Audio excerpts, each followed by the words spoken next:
હાલમાં અર્જુન ઠાકોર અને ગબ્બર ઠાકોરે સમાજનું બંધારણ તોડ્યું છે, તો એમના વિશે કાકા શું બોલી રહ્યા છે તે આપણે ધ્યાનથી સાંભળવાનું છે અને વિડીયો જોવાનો છે, બરોબર? કારણ કે આ વિડીયો વધુ વધુ શેર કરી નાખજો અને કમેન્ટ કરજો કે હા અર્જુન ઠાકોર સાચા છે કે ખોટા છે, બરોબર? આપણે માનીએ છીએ કે ગબ્બર ઠાકોરે ગરીબોની ઘણી સેવા કરી, ગરીબોને ઘર બની આપ્યા, હા નાના કલાકારને મોટા કલાકાર બનાવ્યા, એ પણ એમને સેવા કરી. આપણે ભગવાન તરીકે માનતા હતા અને એ ઠાકોર સમાજનું બંધારણ તોડી નાખ્યું છે અર્જુન ઠાકોરે અને ગબ્બર ઠાકોરે. તો એમના માટે બે શબ્દ તમે લખી નાખજો કમેન્ટમાં અને કાકા શું બોલી રહ્યા છે એ તમે ધ્યાનથી સાંભળજો, બરોબર? હજી આપણે વિડીયો ઘણા બધા પણ સાંભળવાના છે, તો એના વિશે બે શબ્દો કહેવા માંગે છે. તો કાકા તમારો શું કહેવું છે? આ ડીજે લાવ્યું છે અને આવતીકાલે 4 તારીખના સમાજ ભેળો થવાનો છે અને ત્યાં જઈ અને એમને માફી મગાવવાનું છે. તો શું માફી માંગી લેશે તો પૂરું થઈ જશે કે કંઈ આગળ થશે કાર્યવાહી? ના, માફી માગે પૂરું કરશે તો મેળ આવશે નહીં. કારણ કે કાલે અમારે લગ્ન છે તો અમે એક ડીજે વગાડશે માફી માગી લેશે, મને છોડી મૂકશો? એ ના ચાલે.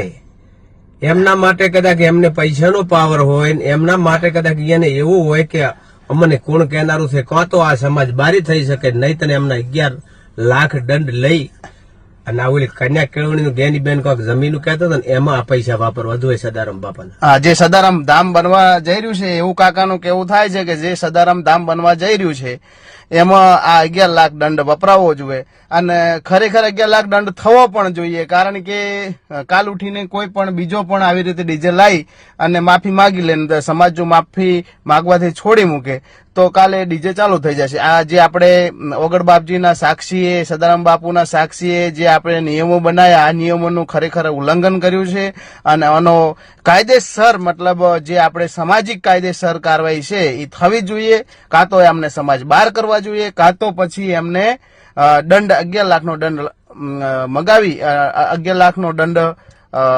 નાખી અને સમાજ સામે માફી પણ માંગવી જોઈએ. અને કોઈ ને કરો તો સદારામ બાપુ નું ઓગડ બાપજી ને તો કોણ માનશે? હા, તો આ સમાજ નું કાલે બીજી સમાજ વાળા વાતો કરશે કે ભાઈ ને તો કોઈ નહીં, કૂતરાનો છે કોઈ દાડો કાશી જવાનો જ નથી, એવી વાતો બીજી સમાજ કરશે. એના કરતી એક તો નિયમ એમને માફી કોઈ ચાલશે નહીં, એમનો 11 લાખ દંડ લઈ લેવાનો. મારું તો એ રોજ કેવું થઈ જ્ઞાની બેન ની કદાચ હમણાં તો બોલો સદારામ બાપાની જય.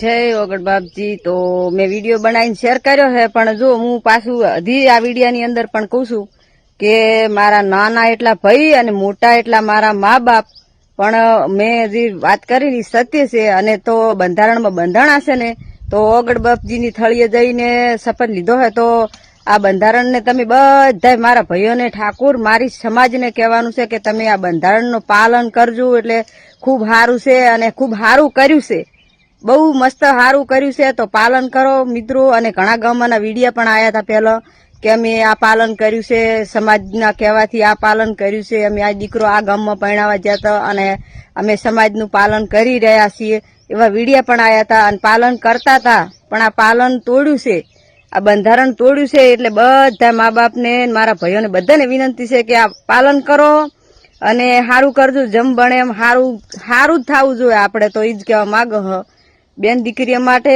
અને ભાઈઓ માટે બધા માટે સારું થવું જોઈએ, સમાજ માટે સારું થવું જોઈએ. અને સારું થતું હતું અને અધિક પણ સારું થવું જોઈએ. અને બધા ભાઈઓ એક થઈ જાઓ અને જે થળીએ આપણે શપથ લીધી હતી ને ઓગળની થળીએ, તો મહેરબાની કરીને શપથ પાળો. ઓગળ બાપજીનું બોલ કૂદી કોઈ પાસો નહીં ઠેલ્યો તો મારા ભાઈઓ કોઈ પાસો ના ઠેલતા અને સારું કરજો અને સારું થતું આવે છે ને સારું કરજો મારા ભાઈઓ. બીજું શું કેવું કહો? જય ઓગળ બાપજી, જય ઠાકોર સમાજ. તો મિત્રો, ઠાકોર સમાજના બંધારણ તોડ્યું એવા ગબ્બર ઠાકોર ને અર્જુન ઠાકોર. હવે મન તો ઠાકોર સમાજના લાગતા જ નહીં, હું તો એને માનતો જ નહીં ગતું. મન તો આ બે ઉબીટ્યું લાગે, બે બનાસકાંઠાની અંદર. અને બીજું કહેવાનું કે જે ડીજેની જેમાં લાઈવ પ્રોગ્રામ કરેલા છે એ 5-25 સારું કરીને કરેલા છે. અને મેં આ સુધી નહીં પાડ્યું કે ઠાકોર સમાજનું એની આઈડી અંદર પોસ્ટર ચડાવલ. ગમે એ સારું કામ હોય ને તો એ રાજી તો હોતા જ નથી મારા હારા. તો મારે તો એને એમ કેવું છે કે આ ગબ્બર ઠાકોર નહીં, એ ગોબર છે. એટલે એ ગોબર આપણે સાફ કરવાની છે, એ હવે આપણી સમાજમાં નહીં રાખવી એવી ગોબરું. એટલે આ કાઢો હવે જાગો અને આમાં ત્યાં કાઢો શેટા. બસ આટલું કહેવા આવ્યો હતો ને હવે હુઈ દો. હોજા ના રહેતા પાછા જાગતા રહેતું. તો થોડા દિવસ પહેલા જે આપણી ઠાકોર સમાજ બધી સાથે મળીને ઓગળ બાપાની સાક્ષીમાં જે બંધારણ કરવામાં આવ્યું એનું આજે ખુલ્લે આમ ઉલ્લેખન કરવામાં આવ્યું. તો તમે વિડીયા જોયા હશે, મેં પણ જોયા છે શાયદ. તો તમે એના વિશે શું કહેવા માંગો છો? જો આવડી મોટી હસ્તી જો બંધારણ તોડી શકતા હોય તો પછી નાના લોકો તોડશે એમાં તો કોઈ કંઈ કહેવાનું નથી. કારણ કે જે સમાજને શિખામણ આપવા પડે એવા લોકો જો તોડતા હોય થોડા પૈસા માટે, તો પછી બીજાને શું શિખામણ આપશે? તો હું તો કહું છું જે સમાજની સાથે રહે એમને સપોર્ટ કરો, બાકી સમાજને જે ખોટું કરવા માંગતા હોય એમને દફા કરો.